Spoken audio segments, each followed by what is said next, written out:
Hoje vamos falar de liderança e saúde e estamos com Cristina Campos. Mas este é um episódio especial. Faz parte do primeiro Bootcamp Cruzamento. Neste Bootcamp temos debatido e aprofundado tópicos relacionados com a saúde, tecnologia e liderança.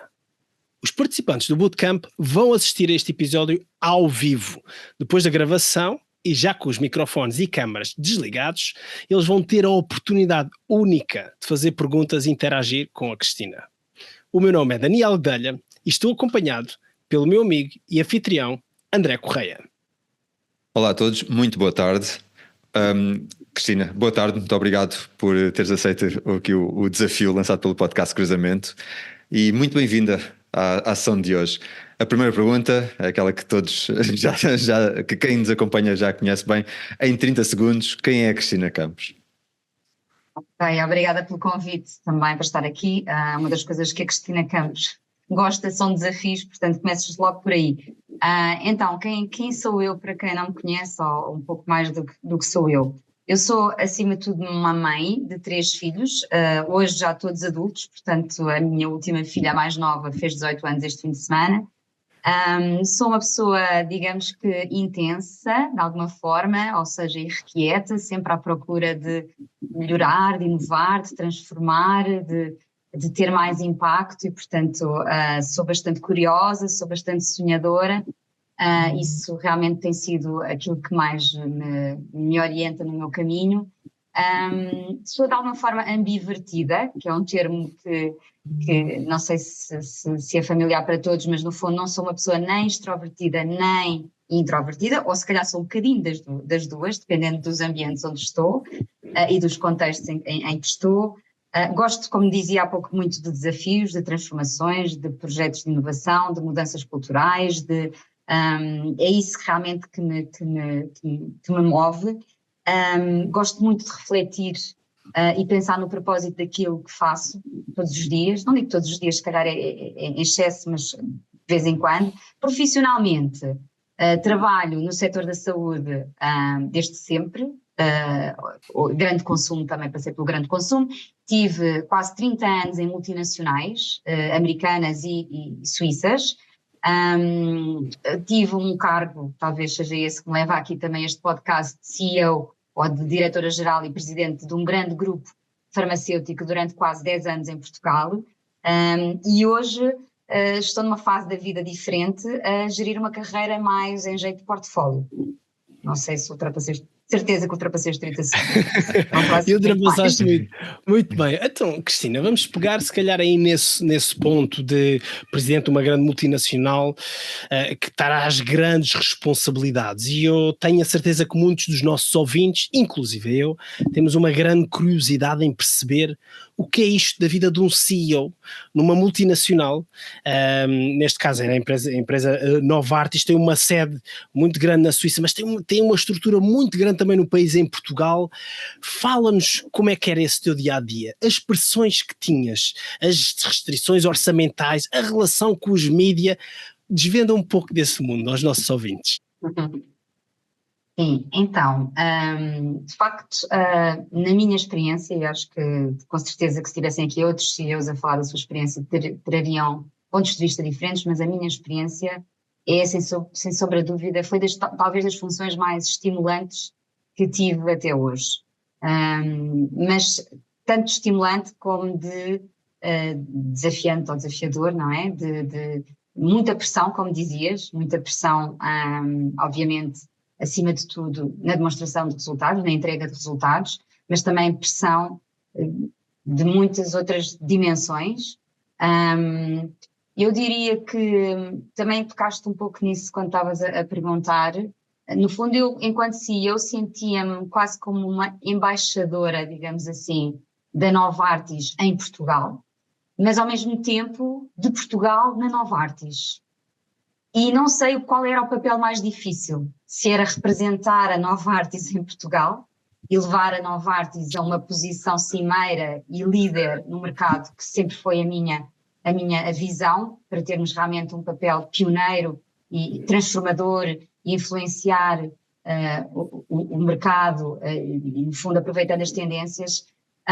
Não sei se foi essa a parte mais difícil, se foi mais difícil representar Portugal numa Novartis, onde Portugal tem uma percentagem muito pequena na faturação, obviamente, de um grupo da dimensão da Novartis, e, portanto, eu como portuguesa, e fui a primeira diretora-geral portuguesa nesta multinacional em Portugal, e como portuguesa eu tinha muito brio e muito orgulho em representar Portugal no mundo Novartis, e o meu grande objetivo, obviamente, era trazer e atrair o máximo de investimento para o país, conseguir mostrar num ambiente internacional que Portugal era um país que valia a pena investir, era um país com muito talento, era um país com um DNA de inovação, com um terreno muito fértil para fazer experiências, para inovar, para aprender, para trazer lições que fossem úteis noutros países de maior dimensão.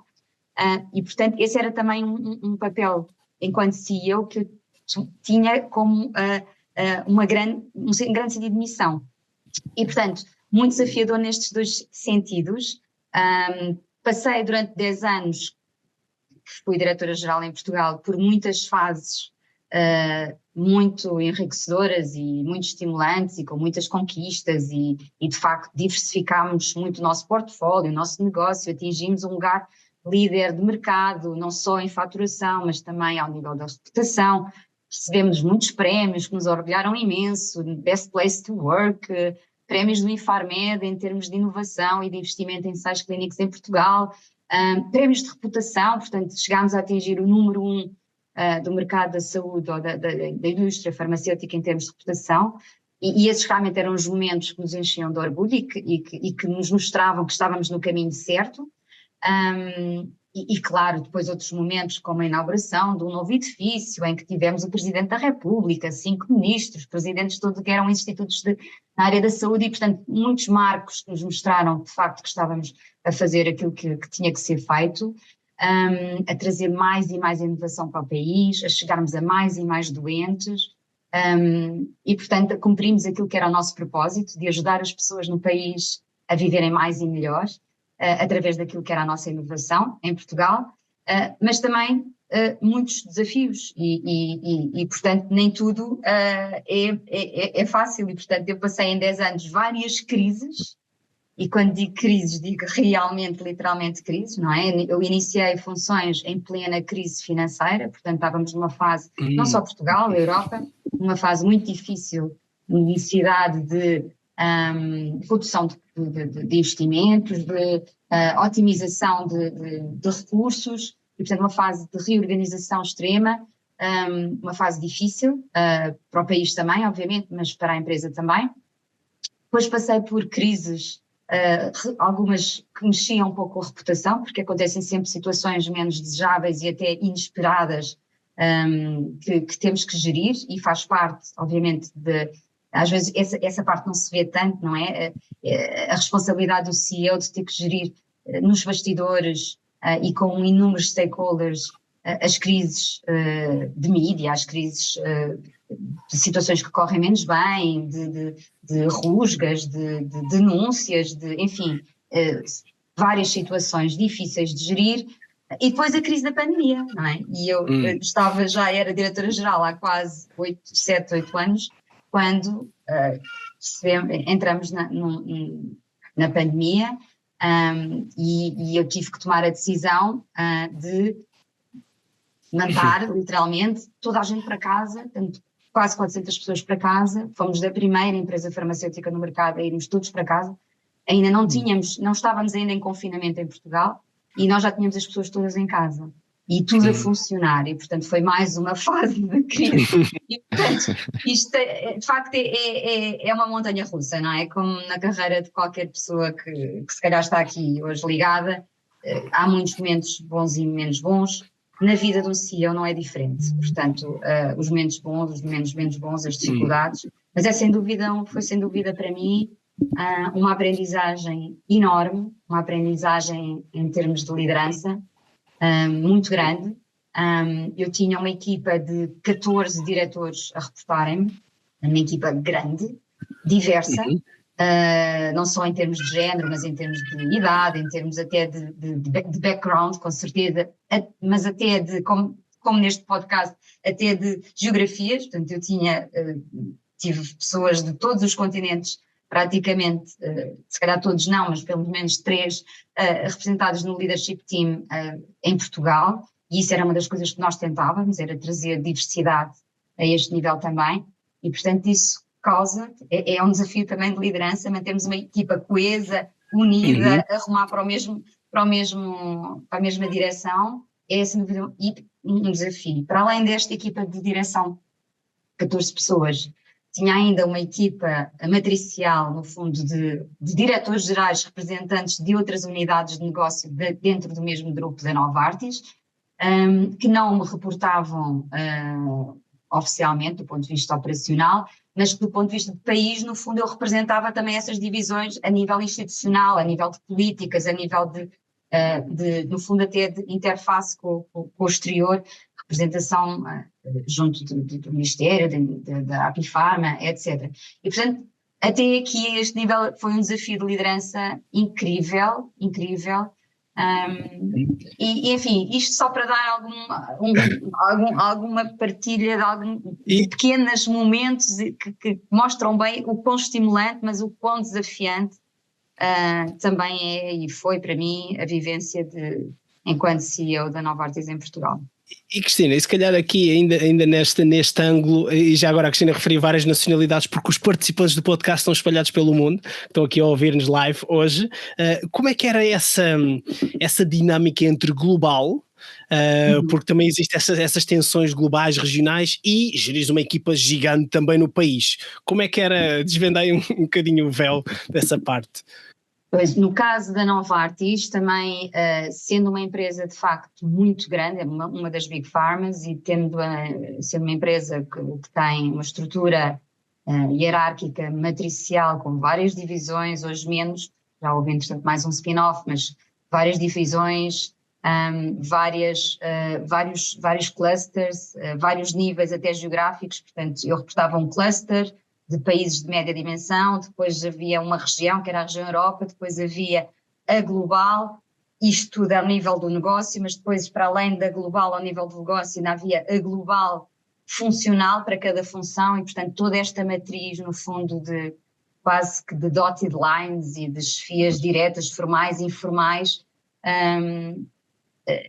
muitas vezes também consome muito tempo e energia, obviamente, de quem está à frente de uma multinacional em Portugal, e que exige também competências, digamos que quase que de uma diplomacia extrema, não é? De gestão de expectativas. Acima de tudo, eu acho que o maior desafio, sendo CEO de Portugal, é muito gestão de expectativas, às vezes até por questões culturais, porque muitas destas chefias internacionais às vezes acabam por ter até menos diversidade do que aquela que se calhar se pretende, porque estão baseados muitas vezes todos nos headquarters, que normalmente estão todos dentro do mesmo país, e portanto acabam por ter uma cultura não só da empresa, mas também se calhar do país onde estão. E no nosso caso, que é uma cultura obviamente muito suíça, alemã, europeia, muito estruturada, muito com uma gestão muito rigorosa, e estando à frente de uma empresa em Portugal onde a imprevisibilidade é uma constante na gestão, não é? E o incumprimento dos prazos, que muitas vezes vai para além da nossa capacidade de controlar, é de facto uma constante. Eu acho que era uma das tensões maiores que eu tinha mesmo, era gerir esta imprevisibilidade, estas expectativas, e continuar a transmitir para todos estes stakeholders matricialmente que valia a pena apostar em Portugal e acreditar em Portugal e tornar Portugal relevante independentemente das fases pelas quais íamos passando. Não sei se respondi à pergunta que tu estavas a colocar, Daniel. Perfeito, Cristina, perfeito. André, se calhar avançamos para a próxima. Eu estou aqui ainda, uma das palavras que me ficou, Cristina, foi montanha-russa, porque de facto a maneira como descreveste todo esse capítulo é de facto uma montanha-russa com muita pressão, mas também muitas vitórias, como tu descreveste. Referiste também que agora estás noutra fase da vida, houve aí uma atitude de mudança, referiste também que refletes de onde estás, para onde queres ir. E que vives agora uma vida de portfólio life. Eu, pegando aqui nestes conceitos, eu gostava de te perguntar como foi a passagem para essa outra vida, para esse outro cargo de liderança, o que podes partilhar sobre essa transição? E tem de haver um momento certo, ou seja, temos de ter um sentido de missão e encontrar o nosso propósito para fazer essas mudanças. Várias perguntas numa só. Exato, é isso.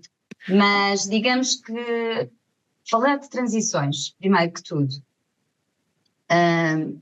eu penso que tenho pessoalmente se calhar alguma predisposição e abertura a este tipo de transição e à mudança, e eu sou uma pessoa que gosto, aprecio variedade e aprender coisas novas e conseguir e sentir que sou sempre relevante e, portanto, estou sempre à procura do momento e do contexto onde continuo a ser relevante e a poder acrescentar valor, e isso muitas vezes é o que me move à procura de outros projetos e de outros desafios. E não há dúvida que não só a nossa vida no fundo é uma transição, e todos nós passamos por muitas transições na vida, e no meu percurso eu acho que ele é pautado por várias transições bastante marcantes.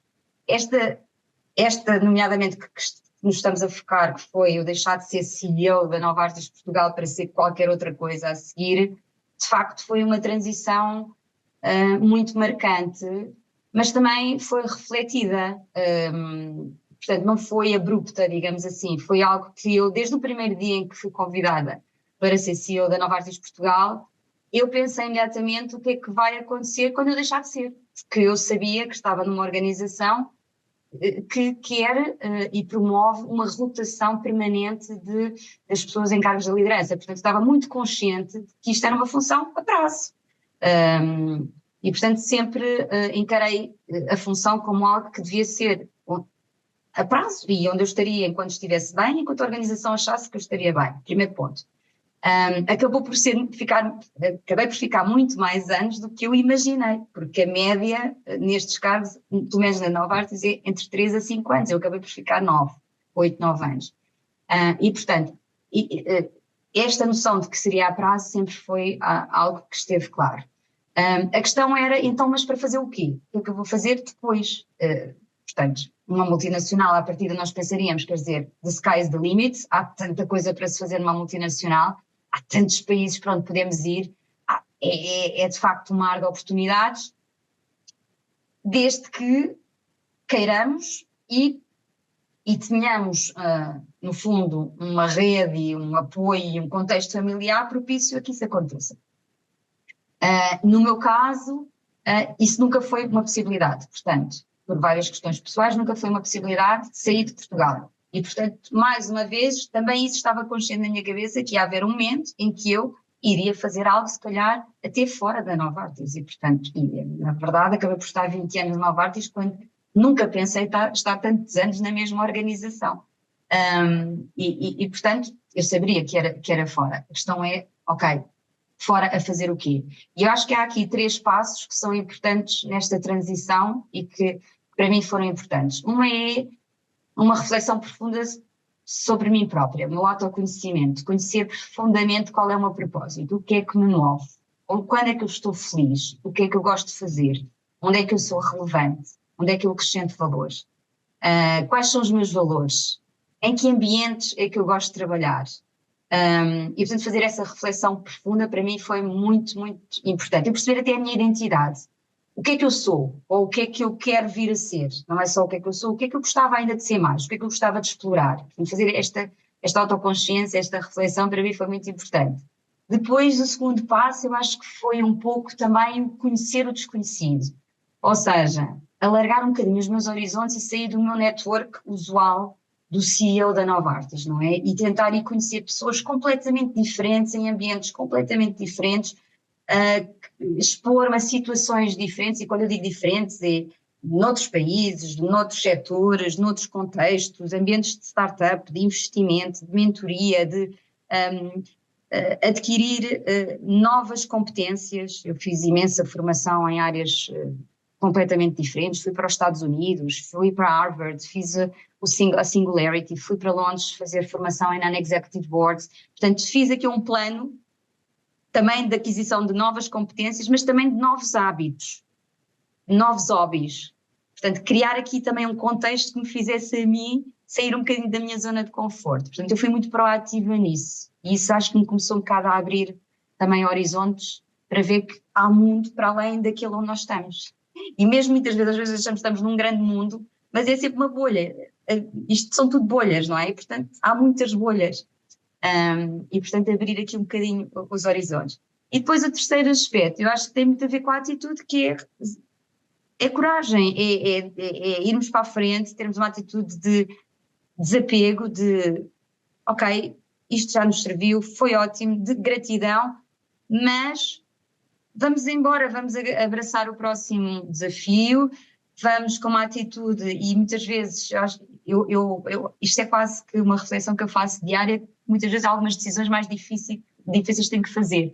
É fazer sempre as decisões com base, isto pode parecer assim um bocadinho fluffy, mas foi algo que eu aprendi com uma coach e que hoje cada vez mais me faz sentido, que é decidir com base no amor e não com base no medo. E o que é que isto quer dizer? É decidir com base naquilo que potencialmente é positivo e estimulante e o que é que eu vou encontrar eventualmente se for para um mundo desconhecido ou para uma nova etapa, versus no medo do que é que eu vou perder ou o que é que pode correr mal, porque isso, o medo retrai-nos, não é? O medo não nos deixa, e portanto é tentar fazer sempre este exercício entre o medo e o amor, e eu gosto desta analogia porque tem-me ajudado aqui em algumas decisões mais, que exigem aqui um bocadinho mais de coragem, porque eu acho que sou uma pessoa corajosa, mas também não sou a pessoa mais kamikaze do mundo, eu reflito muito, eu de facto faço aqui as coisas com alguma estrutura, mas estes princípios de alguma forma acho que me ajudaram e portanto acho que hoje estou numa fase, fechando agora aqui com a questão do portfólio que também estava na tua pergunta, se não me engano, eu se calhar já me perdi um bocadinho na pergunta, mas depois André ajuda-me a voltar aqui um bocado à tua questão, mas fechando aqui na questão do portfólio, e eu falei com algumas executive search, empresas de executive search sobre isto e ouvir as opiniões, o que é que faz sentido nesta fase da minha carreira, e depois havia uns que diziam, você agora podia ser não executiva, e outros diziam, não, você ainda é nova para não executiva, e depois, você já está com uns 50 anos, isto já está numa fase final de carreira. Eu disse, não, você ainda está no início, está a meio, porque isto agora nós vamos trabalhar até aos 100. E portanto uma pessoa ouve muita coisa e portanto é bom ouvir estas coisas todas, mas no final do dia voltarmos a nós, à nossa reflexão, o que é que faz sentido para nós, o que é que nós gostamos, onde é que nós podemos acrescentar valor e ir experimentando. E portanto o que eu tenho feito neste portfólio, ou seja, nos últimos 2 anos, nem isso, ainda não são 2, tem sido um pouco experimentar diferentes contextos, diferentes realidades e perceber onde é que eu me sinto bem, onde é que eu sinto que estou a acrescentar valor, onde é que eu tenho impacto, e tentar que esta variedade, que este puzzle funcione, porque eu gosto de variedade, lá está. Há pessoas que gostam de se focar só numa coisa de manhã à noite e está tudo bem. E é importante que nós nos conheçamos, não é? Saber quem nós somos. E efetivamente, eu gosto desta variedade, eu gosto deste puzzle, gosto de estar, sempre gostei. Eu, quando era CEO da Novartis, também era vice-presidente da Apifarma e também era presidente do Alumni Club da Católica e da Nova e também era voluntária aqui e fazia mentoria ali e eu sempre gostei destes contextos diferentes que me abriam horizontes, me davam a possibilidade de conhecer novas pessoas e impactar de uma forma mais ampla. E, portanto, isso eu percebi que é um valor que para mim é importante. Portanto, o portfólio para mim faz muito sentido, mas nestas conversas com algumas searches, algumas pessoas diziam-me, veja bem, porque isto depois é muito desfoque, e é uma correria, e é uma canseira, e se você agora quer ter uma vida, quer ser a CEO do seu tempo, porque era uma das coisas que eu queria ser, a minha CEO, a CEO de mim própria, veja lá depois, às tantas, não é pior ainda, porque depois vai estar em muitos contextos e de repente E de facto não é um exercício fácil, e portanto esta consciência, esta reflexão, eu continuo a fazer mês a mês, perceber, ok, quanto tempo é que eu estou a dar ao meu negócio da família, por exemplo, que é hoje em dia, a minha grande componente operacional, que trabalho com o meu pai, com o meu irmão e com as nossas empresas familiares. Mas depois, quanto é que eu dou a pro bono, mentorias, quanto é que eu dou de tempo, não é? Como Business Angel, Business Advisor, consultoria, projetos de consultoria. Entretanto, fundei uma ONG, portanto, uma associação privada sem fins lucrativos, que para mim tem sido uma fonte de inspiração e tem sido, de facto, um projeto incrível de inovação social, com muito impacto na área da saúde. O que é que eu tento sempre? É ter aqui uma ligação de tudo isto, de todas estas peças do portfólio ou do puzzle, que haja aqui um fio condutor ou um chapéu comum, e normalmente o que é que liga?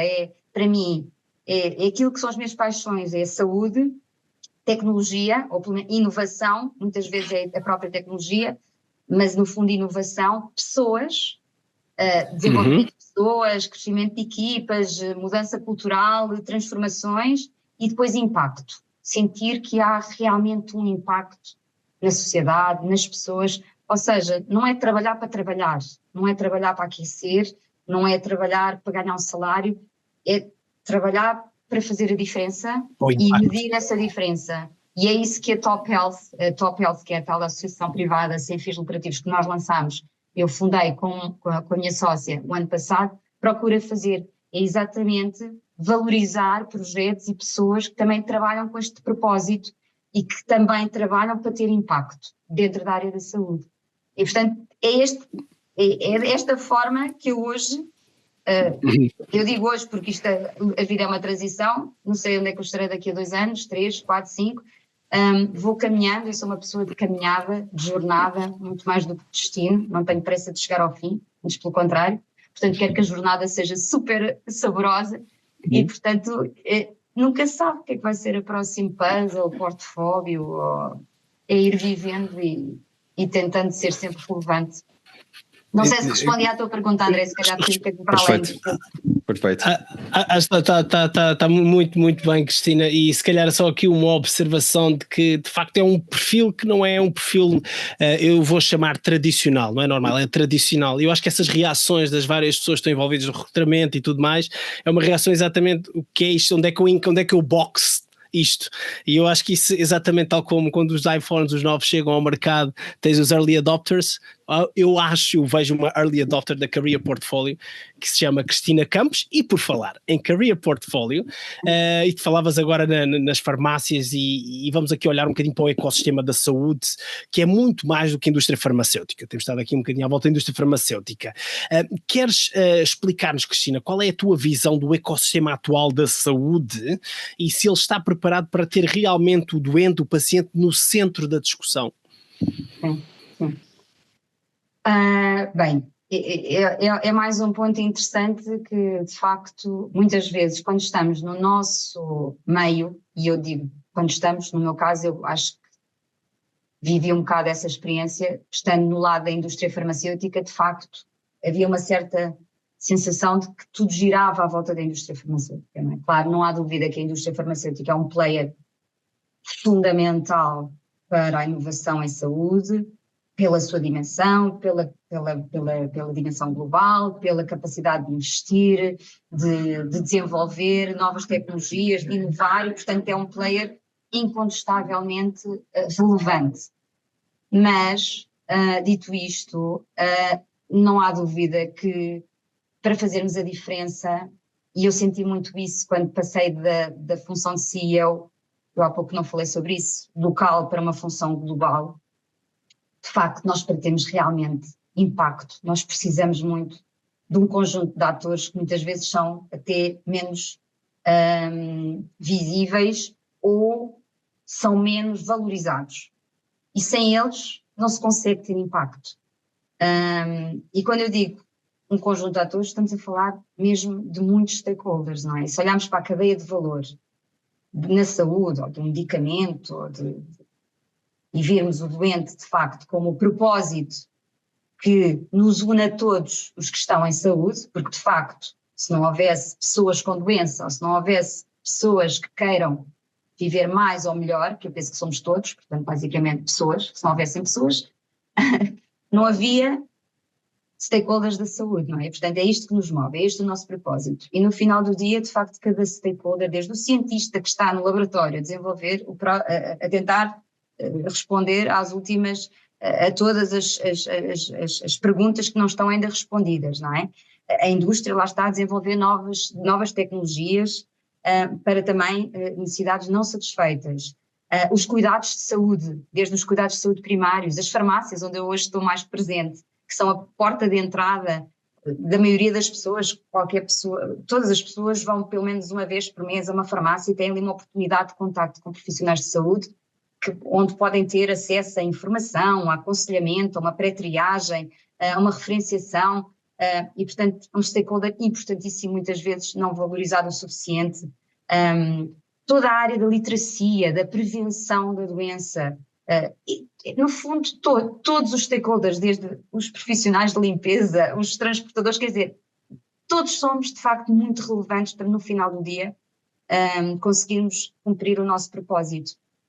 E portanto este trabalho em ecossistema, este olear entre os vários stakeholders é absolutamente essencial, sobretudo porque hoje vivemos num mundo altamente complexo, altamente ambíguo, incerto, e portanto a articulação de todos estes stakeholders, se não for ágil, se não for colaborativa, se não for unida por um propósito comum, perde-se muita energia, é muito pouco eficiente e no final do dia não temos o impacto que desejamos.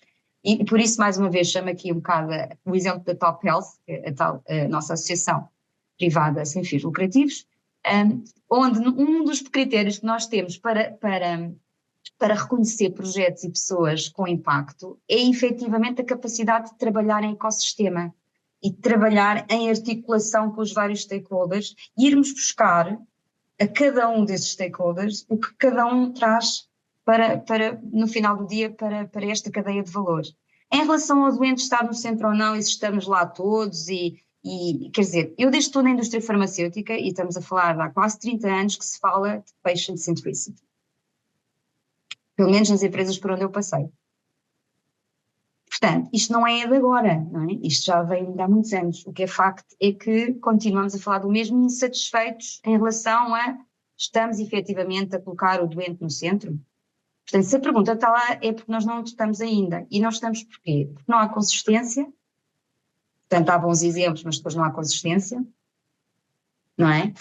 Porque não estamos a medir efetivamente qual é o valor de termos ou não o doente no centro, não estamos, se calhar, a definir o que é isso de ter o doente no centro, o que é ter o doente no centro. Não é chamar o doente para uma reunião de gestão só para dizer que está lá um doente. Isso, se calhar, nem é por aí.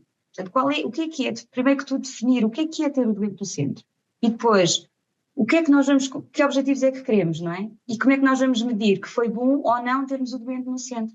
Para mim, ter o doente no centro, a pessoa com doença, a pessoa, a sociedade, é no fundo envolver, incluir, no fundo o doente quase como um cliente da saúde, como utilizador final daquilo que são as soluções que os stakeholders da saúde trazem para o cliente, desde a cocriação de soluções, não é? Até ao feedback sobre elas mesmas, e portanto acho que não há esta consistência, há bons exemplos, é verdade, já há muito bons exemplos, mas há ainda um caminho a fazer. Há ótimas associações de doentes, cada vez mais profissionalizadas, e felizmente que ajudam neste caminho, mas se perguntarmos, se tivéssemos aqui os representantes dessas associações de doentes, se calhar iriam dizer exatamente aquilo que eu estou a dizer, se calhar não se sentem efetivamente dentro do centro, no centro. E às vezes uns até, já ouvi uma expressão muito engraçada que dizem, nós até nos sentimos no centro, mas andam todos à roda de nós, na rotunda, e ninguém olha para nós e depois vão saindo nas saídas da rotunda e nós ficamos ali presos no centro. E portanto, o que é isto, o doente no centro? Acho que é a questão que temos que se calhar responder e sermos todos consistentes nesta inclusão e nesta medição do impacto do que é ter ou não o doente no centro. Obrigado por essa resposta. E falando na realidade que eu conheço, na Ser Raro, de facto há algum trabalho a ser feito, mas ainda há uma longa jornada a caminhar. Eu acho que referiste uma coisa muito importante. As associações em representação dos doentes, em representação da voz dos doentes, têm também elas que mudar um pouco, têm elas também próprias que se tornarem um pouco mais profissionais, deixarmos ter aquela mentalidade de que só precisamos de dinheiro, porque há muitas outras formas em que todo o ecossistema pode trabalhar em conjunto em prol do paciente. Portanto, aqui temos que nos ajudar todos uns aos outros para levarmos realmente essa patient centricity, de facto criar impacto aí nesse espaço. E isto requer muita liderança, uma visão, uma missão. E aqui, voltando ao tema da liderança, como é que olhas no contexto atual e nesta tua experiência de career portfólio, como é que olhas para os líderes atuais e os líderes do futuro? Pois. Como é que eu olho? Eu acho que, antes de mais, eu penso que cada vez precisamos de mais líderes, sejam líderes das organizações, CEOs, sejam pessoas com atitude de liderança, digamos assim, não é? Líderes de uma forma geral. E porquê que eu digo isto? Porque, de facto, vivemos tempos de incerteza, de mudanças muito rápidas, de uma velocidade tremenda com a tecnologia que temos ao dispor e, portanto, precisamos de cada vez mais de liderar estas transformações, de liderar estas mudanças, de liderar, no fundo, as organizações da melhor forma, no melhor caminho. Mas, por outro lado, também precisamos cada vez mais de followers, ou seja... Portanto, no fundo, eu acho que no fundo o equilíbrio aqui entre sermos líderes e sermos followers, acho que cada vez é mais necessário. E porquê é que eu digo isso também? Porque as mudanças são cada vez mais difíceis de fazer, não é? Não só porque há muita regulamentação, não só porque de facto o mundo é complexo, enfim, há muitas incertezas. E, portanto, se tivermos também resistência nestas mudanças, vai ser mais difícil também continuarmos a melhorar e a termos impacto e a crescermos e a evoluirmos todos juntos. E, portanto, é preciso ter este equilíbrio, no fundo, colaborativo, não é? Entre liderar, ser liderado, apoiar quem lidera e haver aqui este ecossistema de líderes e de followers, mas hoje sou líder, amanhã sou follower, e se calhar hoje sou líder e amanhã sou servant leader, e portanto estarmos todos nesta reciprocidade de liderança e de seguimento. Dito isto, em relação à tua pergunta, porque se calhar não era bem esta a tua pergunta, o que é que me parece essencial em termos de competências ou de características de um líder para o futuro? Acho que não vou dizer nada de completamente novo, mas é aquilo que eu sempre acreditei, portanto se calhar não é bem para o futuro, é aquilo que eu acho que de facto pode fazer a diferença cada vez mais.